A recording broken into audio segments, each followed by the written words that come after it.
وده شكل الكفتة بعد ما خلصناها تحمير. السلام عليكم، يا رب تكونوا بخير. النهاردة هنعمل وصفة كفتة سهلة قوي ولذيذة هتعجبكم ان شاء الله. معانا كيلو لحمة مفرومة، 3 بيضات، 4 بصلات متقطعين مكعبات، 3 فصوص توم، بقدونس، بقسماط مطحون بس ده حسب ما عجينة الكفتة هتاخد بنحطه، ملح وفلفل وشطة طبعا حسب الرغبة، مكعب مرقة، التوابل اللي انا قلتلكوا عليها قبل كده ان شاء الله هنزل لكم فيديو عنها بعدين.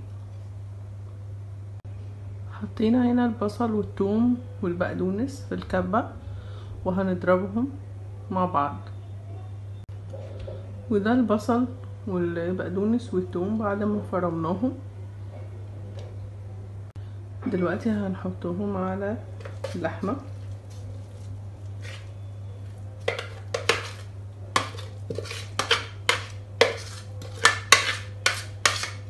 طبعا انا مش بكتر البقدونس عشان لون اللحمة ما يبقاش غامق تحمير، بس في نفس الوقت بيدي طعم حلو اوي.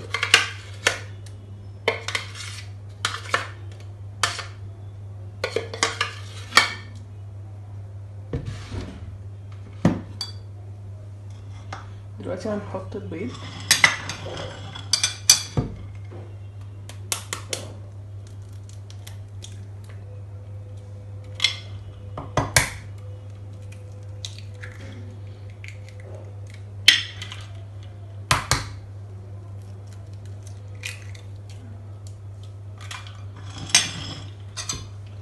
وبعد كده هنحط التوابل بتاعتنا، ملح طبعا ده حسب ما كل واحد بيحب الملح قد ايه، فلفل،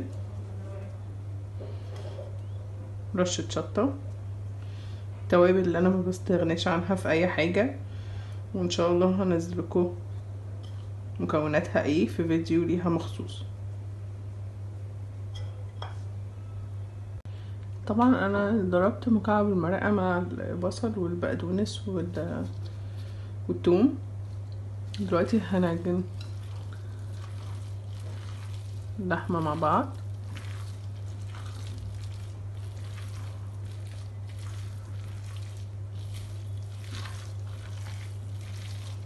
ونحاول على قد ما نقدر ما نعجنهاش جامد عشان تفضل هشة.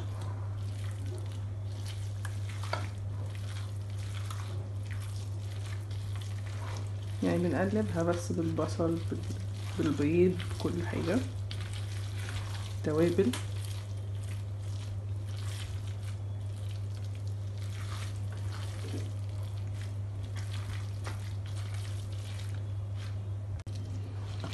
انا كده قلبتها بالبصل بالتوابل. هنبدأ ننزل عليها بالبقسماط،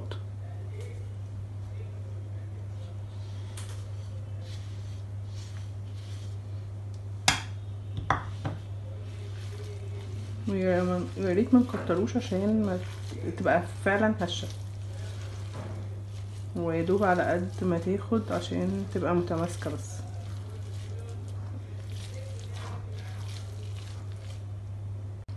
مش محتاجة طبعا اقول لكم ان اللحمة لازم يكون فيها نسبة دهون عشان الكفتة تطلع هشة وحلوة. كده خلاص خلطنا البقسماط مع العجينة. دلوقتي هنطمن هي بقت متماسكة ولا محتاجة بقسماط تاني.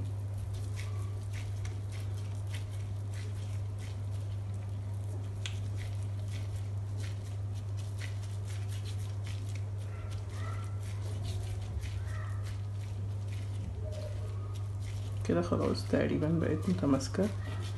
هنسيبها في التلاجة نص ساعة ونبدأ نعملها صوابع عشان نحمرها. ودي الكفتة وهي جاهزة على التحمير. في زيت سخن بنحط الكفتة،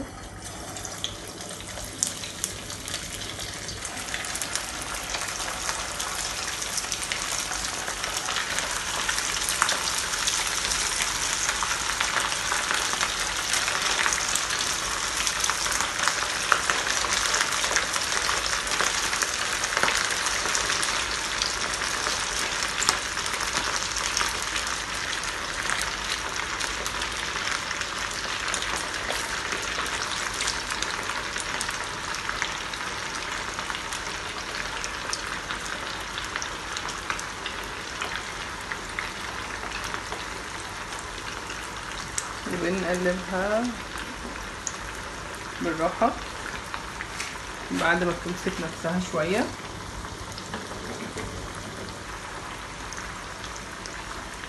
وبعدين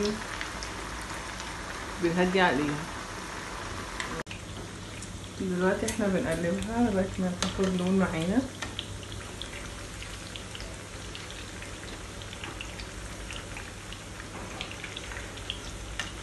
شايفين بجد الريحة اصلا فظيعة حلوة جدا بسبب التوابل والحاجات اللي احنا حطيناها.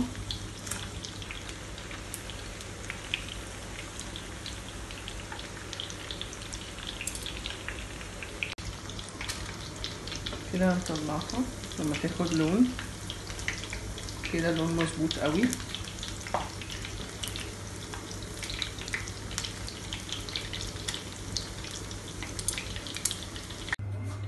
ودي يا جماعة الكفتة بعد التحمير، بجد مش قادرة اقول لكم ريحتها ولا طعمها عامل ازاي، وهشة جدا من جوه.